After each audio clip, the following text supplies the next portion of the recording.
Invincible Season 3 has recently concluded, and it brought in a roster of nefarious enemies that wanted to either conquer the Earth, or show the population that Mark Grayson, despite his best efforts, was ultimately culpable for everything that was going wrong worldwide. From the delusional Powerplex voiced by Breaking Bad's Aaron Paul, to the Invincible variants with different backstories, and of course, the supposed penultimate Viltrumite, the second strongest within the chaotic alien race, Conquest, voiced by none other than The Walking Dead's Jeffrey Dean Morgan, who absolutely killed it with his performance. This veteran, likely one of the oldest Viltrumites in the series, is feared even amongst his fellow planetary murderers, and is specifically sent to the deadliest missions a Viltrumite can bear.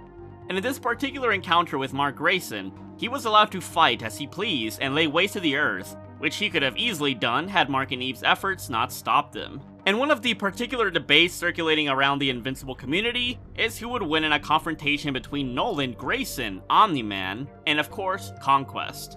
I think many of you would likely say that the Elder Warrior stomps out in this competition, especially given by how Cecil refers to the unhinged alien, and by how the official soundtrack of the show refers to him as the second strongest Viltrumite. But hear me out, because the debate is actually a whole lot more complicated than that. Of course, the show and the comics do have most of the same scaling, but there are some elements that just weren't there or changed to begin with. For example, Thula, the Viltrumite woman with the hair dagger, was not present in that Viltrumite battle in Season 2. Omni-Man never fought the Reaniman, and Adam Eve put up literally no fight against Conquest in the comic, unlike in the show, which I think did it a lot better. So I will go over elements within both mediums to break down who would really win between these two. Spoilers ahead, obviously. First and foremost, let's tackle Cecil's statement about Conquest, who he refers to as probably being the strongest attacker the Earth has seen thus far. Which would place him above Omni-Man, right? Well, yes and no. The context here matters a lot, which most people seem to miss. For one, apart from the battle with the amped kaiju called Hail Mary in Season 1, who wasn't even in the comic to begin with, Cecil had never seen Omni-Man go all out, and that's not exactly an anti-feat because Conquest would have likely struggled with that monster too, considering the normal one already gave Nolan some work. But was then given super juice, had its pain center removed, and had a rage amp on top of that. Omni-Man even remarks in the show to Debbie that he never needed help from any of the heroes, including the Guardians of the Globe. Within the comic, however, when Cecil refers to Conquest, he says a casual one is probably the strongest guy he's seen so far, which does put Conquest in higher favor, but Omni-Man had never gone all out at that point anyways. This statement only really has significance in this show. Also, the second strongest Viltrumite point is not exactly the best piece of evidence that people think it is, because it can be interpreted in two ways. As in, is Conquest generally the second strongest Viltrumite in the cosmos, including those that we haven't seen in the show yet like Thrag? Or is he the second strongest space warrior that Mark had faced off against at that point, which would surely place him above Thula, Lucan, Vidor, and possibly Casual Anissa in the pecking order. But him being above Omni-Man is not inherently true going through just this line of argumentation. Keep in mind that Omni-Man had no diff and speed blitz the Guardians within the comic, and much later on in a reboot arc, Omni-Man on them even with an early Mark helping them out to the point he had to be disoriented to be defeated. The only thing he struggled with within the comic was the Mystic Dragon, who even Season 3 Mark struggled with and nearly died to as well. Nolan even later points out that the main reason he fought the fabled creature for about 10 hours is because he was trying to keep the damage and casualties to a minimum, because remember, that is one of the things he talked about to Mark when he was first starting out was, you want to keep, the damage to a minimum, otherwise a lot of people are gonna die, right? Nolan also remarks that he had to figure out where the body controlling the dragon was, so it wasn't a long battle necessarily because of the difficulty, although I would say that the dragon is definitely one of the strongest enemies in this show as well. And again, Conquest would also struggle with the dragon, so it's not really an anti-feat. Additionally, Omni-Man was casually slapping around his son in their battle and never expressed his full destructive capabilities, like he could easily do like he did to the Flaxons. I will admit though, Conquest is definitely stronger raw power-wise going by his muscle tone, and this is greatly showcased when his blows with Mark cracked the city battleground and filled the sky with shards of glass. However, Conquest only really seems more impressive because, although still casual at that point in the battle, was holding back far less than Omni-Man was in their battle. And I mean, that was his son he was fighting against after all. You also have to keep in mind that even though Nolan is an elite amongst the Viltrumites as their rightful king, He's actually more like a high-ranked elite because in the Great Purge and because of the Scourge virus, the Viltrumite ranks dwindled immensely until 0.1% of the population was left, and most, if not all of the ones remaining, would be amongst the strongest. So, 3 of these elite Viltrumites were sent to fight Nolan, and I'd argue that they did incite a tilt factor to gain an upper hand, because one of the soldiers remarks that they killed the Thraxan population to piss him off in order to make it easier for them to defeat him. And yeah, Nolan would still have difficulty handling 3 Viltrumites anyways and wouldn't necessarily win, but I would argue that he still performed pretty well considering that he was concerned with saving the lives of his wife and sons in the encounter. So if you've seen Dragon Ball for example, Zenkai aside, wouldn't you say that future Gohan fought more effectively against the androids when he wasn't concerned with saving the life of Trunks, right? Also, he was still emotionally conflicted from coming to terms with, learning compassion for the lives he affected, and that ultimately died in the encounter. What I'm trying to make clear here is that he was not fighting at full effectiveness here, and although Mark did help somewhat, Nolan is the one who dealt the heavy blows to all 3 of them, and hard carried in that engagement. If he was alone, he may have also fared better, or would have at least defeated 2. There's also a stark contrast between the combat records of Conquest and Nolan. While Conquest is highly feared, Nolan is greatly respected, and that is not for no reason. You see, all respectable Viltrumites can conquer planets and are savage by nature, but only the greatest were tasked with the duty to gain supremacy over planets like the Earth by assimilating with the population, and this was because Nolan quickly rose high in the ranks only within a couple of years. Conquest even remarks to Mark that Nolan showed so much promise when he was younger, and even other Viltrumites talk and consistently jerk off about how great he was to the Viltrumite cause, and even General Krieg, who talks Conquest, and who is viewed in a higher light by Thrag, talked about Omni-Man's career in the past with great respect.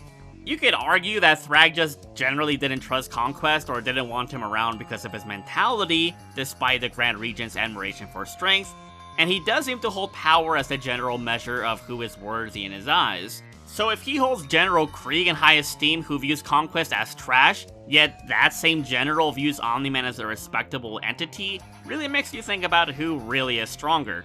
To be fair though, Omni-Man did hold great respect for Conquest after his demise, and actually talked positively about his service to the Empire, despite his bloodlust for his son's life. Now, you could argue that one's overall combat record and the wide respect the others have for a character doesn't inherently mean anything when it comes to combat effectiveness or skill. For example, like with Chojiro Sasakibe from Bleach, who although was highly respected and competent, he wasn't exactly in conversation for being amongst the top vice captains in combat. But I'd argue that it actually does correlate in this case because, well, the Viltrumites' mission parameters are usually to kill mofos and destroy everything in their path. Another way I'd explain it is that Conquest is like an S+ rank when it comes to savagery and destructive nature, and although Omni-Man is really good as well, he is likely like an S rank. But he is so much more effective and intelligent in other avenues, hence why he was tasked with usurping the Earth. And unlike Conquest, Omni-Man usually knows when to lock in before it's too late, and I'd argue that this show actually gives him more anti-feats because he's never really challenged by anything in the comic, apart from the scuffle with the dragon and the Viltrumite invasion of Thraxa before the Viltrumite War. Another way to look at it would be that Conquest would be like the Kid Buu of the Viltrumites, right? He is the deadliest, craziest mofo out there. But in terms of general effectiveness, Omni-Man would be a smarter fighter considering that he knew how to counter opponents with different powers, and even other Viltrumites effectively, despite knowing how formidable they can be. Plus, he doesn't troll like Conquest and Kid Buu did, who got overwhelmed when it was too late. Sure, Conquest even casually was slapping around a Mark who wasn't holding back, but even with that rage amp at that point, which was enough to push Conquest to get serious, Mark was still beneath the threshold of power of Nolan, and to further prove this, when Conquest inevitably breaks out of the prison after recovering, good job Cecil, he faces off against Mark after that battle, and although Conquest's appearance does immensely worry Omni-Man, Mark still narrowly wins that encounter within an inch of his life.